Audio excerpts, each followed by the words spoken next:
Hola, bienvenidas y bienvenidos a Deconstrucción como acontecimiento mental, como acontecimiento textual y como acontecimiento de todos los días. Soy el doctor Isaac Rosler y hoy día seguimos con la quinta entrega sobre la religión, fe y saber de Jacques Derrida. Y como habíamos notado o señalado en la entrega anterior, en la entrega 4, ¿no? La ciencia y la religión se repiten, asegurándose, ¿no?, de prevenir todo acontecimiento nuevo, el horizonte de todo acontecimiento, inesperado, sorpresivo, pues ello se percibe tanto como la ciencia, para la ciencia como la religión, como un mal radical, el no poder prevenir, prever, programar, apropiar, el no poder asignar fines, finalidades, objetivos, telos, ¿no?, como se diría en griego. Aquello, el acontecimiento, asedia a las ciencias, a las religiones, que se tienden a autoinmunizar entre ellas mismas y también tienden a inmunizarse de cualquier sorpresa futura. Crean una casa mental, un mundo en el cual nos podamos sentir seguros, que pertenecemos, que controlamos nuestro futuro lleno de objetivos, lleno de cosas, ¿no?, de pensamientos, de trabajos, etc., ¿no? Y entonces nos protegen de este mal radical que, según las ciencias, bueno, no según las ciencias, pero nos protegen para el mal radical, contra este mal radical que se presenta como algo, que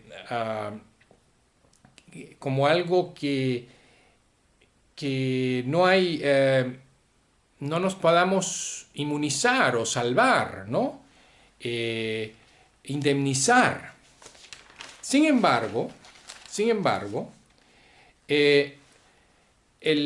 el acontecimiento, el porvenir, ¿no?, es algo afirmativo. Traiga lo que traiga. Ante todo es un sí. El acontecimiento es primero que todo un sí. No hay porvenir sin la iteración de un sí originario. ¿Okay? No hay porvenir sin una promesa más originaria que cualquier mesianismo, que cualquier religión. El sí implica una fe y una fiabilidad, pero ante todo sin religión, sin Mesías.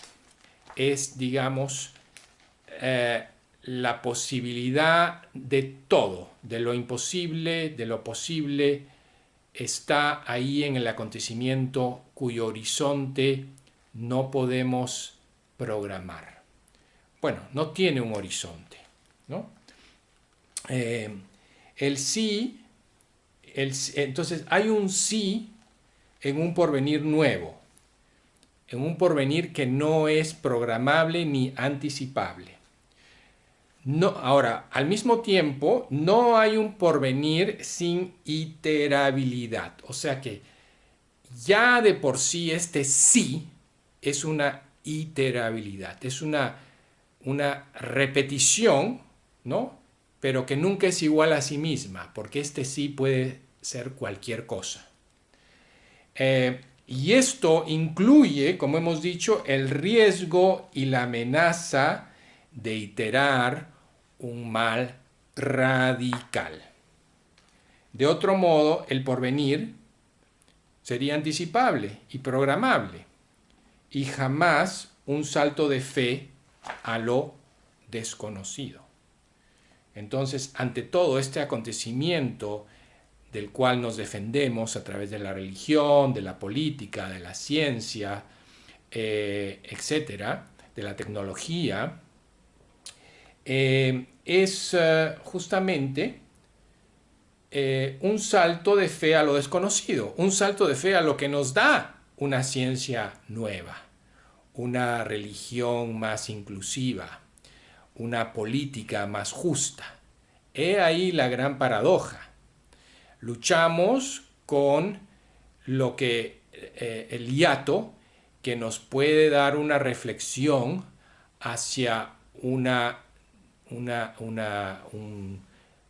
polémica, una discusión, un debate que nos lleve quizás a la justicia, dependiendo de cómo manejemos el hiato y cómo manejemos las diferencias y los diferimientos entre las ciencias, las religiones, las políticas, y cómo manejemos nuestras responsabilidades. Y no hay garantías, y siempre el hiato va a venir nuevamente a cuestionar este espectro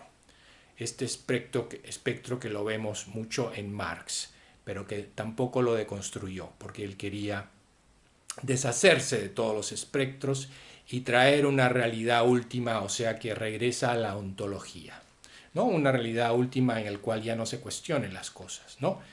Y ahí también hay un problema de programación. Pero sigamos con nuestro ensayo. Habría que pensar entonces el porvenir conjuntamente con el programa.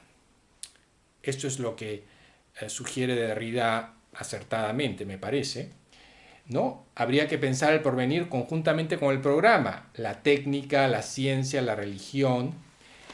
Y este conjuntamente significa sin oponerse a ellos, trabajando juntos, ¿no? Habría que pensar lo maquínico, la maquinaria iterativa y reiterativa, y la fe conjuntamente, ¿no? O sea, en vez de repetir lo indemne, lo sagrado, lo santo, el testimonio en el cual no se puede testimoniar, en vez de querer afirmar una verdad que no sabemos, trabajar justamente desde el desconocimiento, desde lo que viene, desde el acontecimiento, sin oponerse, ayudándonos, ¿no?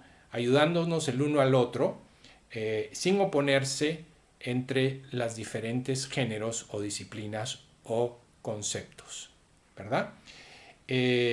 Porque al fin y al cabo todo viene de este hiato y habría que simplemente, bueno, simplemente es una palabra, ¿no?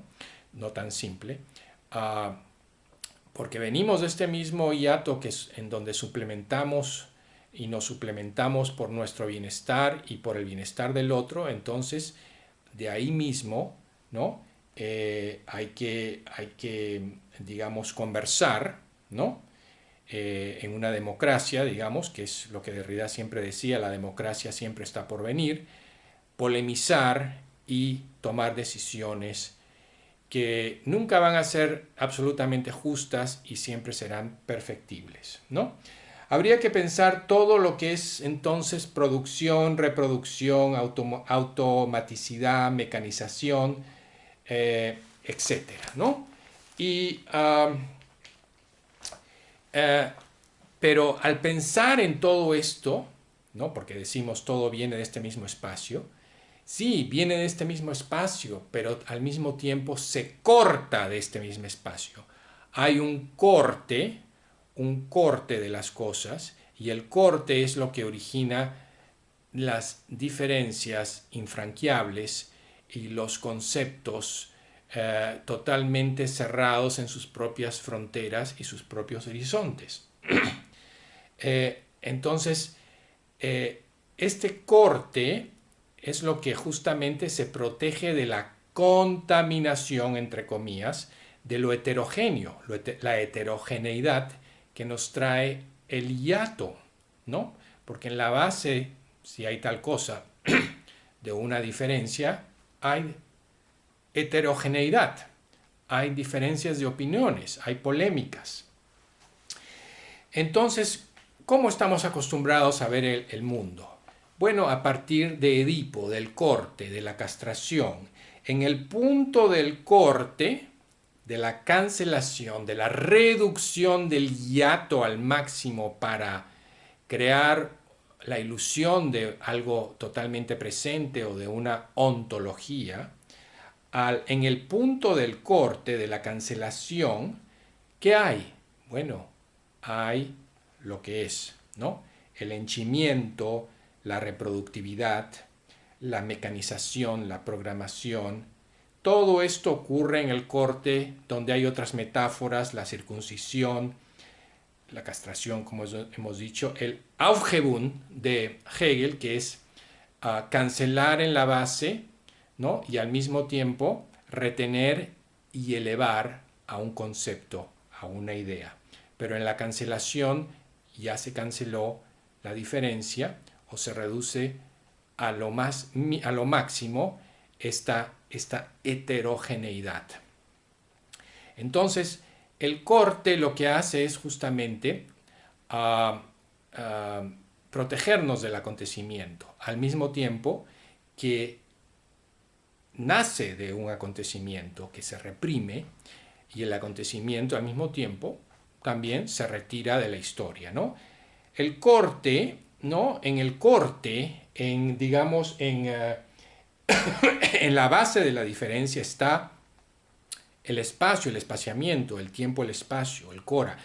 Esta diferencia, este límite justamente no es algo presente todavía, es algo todavía el sí de lo que va a acontecer, del acontecimiento. Y es justamente en este corte donde se trata de evitar la contaminación de las diferencias, de la heterogeneidad. El corte inicia entonces el programa. Las verdades, los nombres, la oleada de lo propio, la prosperidad, la propiedad, el incremento, la fuerza, la reproducción, los destinos, los programas, los seres con sus fines y destinos, ¿no? Entonces el corte mantiene a salvo lo que está en la base del corte, que es lo sagrado, lo indemne, y esto sagrado, esto indemne, no formará parte justamente del trabajo venidero, sino que creará más trabajo al acercarse a el espacio del corte, ¿no? Entonces, como dije en una primera entrega hace mucho tiempo, para que haya ser, para que haya afuera y adentro, tiene que haber un corte, tiene que haber una diferencia entre sensible e inteligible, una diferencia en el límite, una diferencia en el corte, ¿no? En un corte que nunca se dice, que nunca está presente, ¿no? Que no es inteligible, que no es sensible, pero que a la hora del corte justamente se hace que haya afuera y adentro, sensible e inteligible. Pero como hemos visto, nunca hay un afuera absoluto, porque ¿desde dónde vislumbramos el afuera? Desde adentro. Hay que iterarlo, hay que iterar la diferencia entre afuera y adentro y reducirla al máximo, por ejemplo en las ciencias, en la fenomenología, etc., con la ilusión de un ser, un ente que está ahí, objetivo, etc. Bueno, volviendo a nuestro tema, la religión entonces tematiza lo que es, tanto como la ciencia, y lo pone a salvo, ¿no? Tematiza los fines del hombre en lo que debe ser fértil, eréctil, íntegro, indemne, sagrado, santo, la salvación, la salud, la familia, el respeto, el pudor, la inhibición.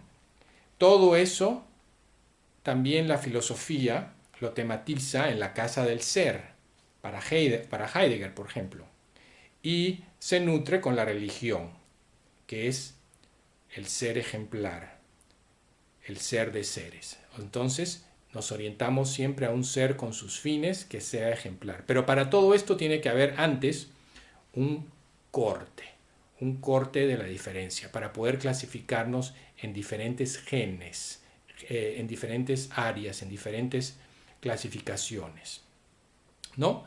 En diferentes géneros, quise decir. Entonces, para todo esto, para todas estas especificaciones, hay que hacer un corte en el hiato de la alteridad y de la heterogeneidad, en el hiato del tiempo y espacio, en el límite mismo que no está presente entre lo sensible y lo inteligible. Pero este es el acontecimiento que siempre reaparece como la cuestión, como el cuestionamiento de los límites que nos hemos puesto, claros, coherentes, tranquilizantes, que muchas veces pueden ser, como hemos visto a través de la historia, muy injustos y muy fuera de cualquier principio o cualquier moral que intentamos creer o tenemos la fe de saber y creer. Entonces lo contrario de todo esto, lo contrario de esta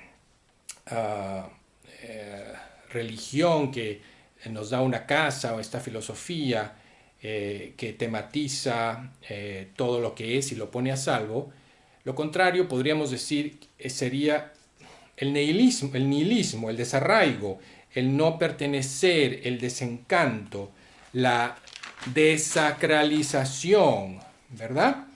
Pero como hemos visto, lo contrario no es necesariamente lo contrario, sino que nos trae de nuevo del desencanto al encanto, a indemnizarnos, a volver a una religión nueva y a una ciencia que descubre nuevas cosas y se va suplementando. Y esto no necesariamente el desencanto nos lleva a la justicia, sino a reprogramar el programa, pero con otro tipo de articulaciones. Bueno, entonces, en el corte hay trabajo, hay mucho trabajo para traer esta diferencia al máximo, ¿no? Para poder ser, ¿no? Para poder clasificar las cosas, controlarlas, programarlas. Entonces hay un trabajo aquí de duelo, porque perdemos algo que no se erecta, algo que no se produce ni se reproduce, un espacio tranquilo, un espacio que no quiere ni reinar ni gobernar, pero que nos da permanentemente sin pedir nada a cambio, digamos, el espacio que va más allá de lo sagrado, de cualquier nombre, que excede todo nombre.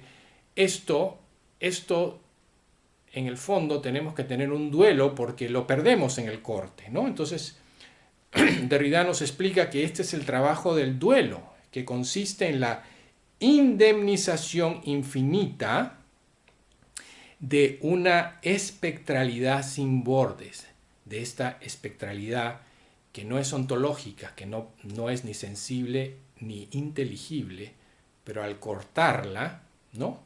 Al cortarla justamente se hace inteligible, se hace sensible, hay un saber, una fe, a pesar de que no podamos testimoniar jamás de manera clara, directa y justa y presente sobre la espectralidad sin bordes que siempre retorna a cuestionarnos, ¿no? Entonces, de ahí el sacrificio, ya que siempre estamos trabajando, suplementando, estando en duelo, hay que sacrificarnos, ¿no?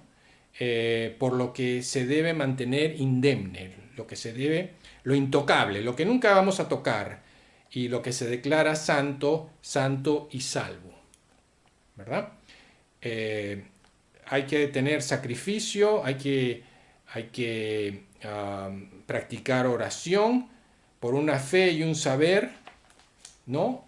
del espectro sin bordes, pero esto ya estamos yendo un poco más de la religión, porque la religión no celebra el espectro sin bordes, sino un ser más allá de los seres, una teología negativa donde no se menciona el ser, pero sabemos que hay un ser murmurante. Pero acá estamos ya en un sacrificio, sacrificamos y hacemos oraciones por una fe y un saber de un espectro sin bordes, ¿verdad? Y bueno, pero no tan fácilmente podemos vislumbrar o cuestionar este espectro sin bordes porque, como hemos aclarado, no es algo sensible ni algo inteligible. Entonces, ¿qué pasa? De nuevo la trascendencia, de nuevo la imagen de lo que no sabemos, el fetichismo, la religiosidad, sobre todo el trabajo de la vida, más allá de la vida. Entonces, el saber siempre va a requerir un salto de fe, porque hay un valor incalculable fuera de todo lo calculable, ¿no? Entonces, la religiosidad que preserva lo que es y lo presente, ¿no? Nunca va a poder cuestionar esta espectralidad sin bordes, que es otra que la religión, y es lo que trae todos los suplementos de la religión, pero desaparece ante la religión, ¿no? Entonces, la religiosidad preserva lo que es el presente desde una espectralidad otra, desde una espectralidad no presente, que la religión no define, pero la religión se define hasta a través de este corte, de esta espectralidad que corta, ¿no? Una espectralidad que jamás sería parte de la religión, que se resiste a ser nombrada por la religión, cualquier religión. Este justamente es el sí antes de la religión, el sí antes de la ciencia y de la política, el sí que llama a la fe, a la creencia, a la oración, justamente porque es un sí a lo desconocido, al acontecimiento de lo que viene y no es previsible ni programable. Entonces, esta dignidad de lo que es, de la vida, ¿no?, se mantiene a través de lo que está más allá de la vida y lo presente, a través de una prótesis suplementaria, de un espacio de la muerte que se vincula con lo automático, ¿verdad?, con lo fálico, con lo henchido, con la técnica, con la máquina, con la virtualidad, con la suplementariedad, con la autoinmunidad y el sacrificio. Entonces, ahí en el corte, ¿no?, en el corte de este hiato, en el corte donde está este desbordamiento del espectro, ¿no?, justamente para que haya presente la religión, ¿no?, que se nombra, ¿no?, la religión que conocemos, está, digamos, gobernada en su corte por una pulsión de muerte, que en silencio y a través de todos sus suplementos fálicos conservan un programa de vida, ¿no? La casa, la vida, la familia, la producción, la reproducción, lo salvo, lo sano, lo sacro, lo santo, lo indemne, etc. Siempre y cuando no vayamos al lugar de la contaminación, del hiato, de la heterogeneidad. siempre y cuando haya un corte, una circuncisión, un pacto, un no pasar, un respeto, una humildad, desde el cual la religión, que es otra que la religión, guarda su secreto en un desierto, en el desierto, en un mesianismo sin Mesías. Y ahí lo dejamos hasta la próxima entrega. Gracias por escuchar nuevamente. Te saluda el doctor Isaac Rosler.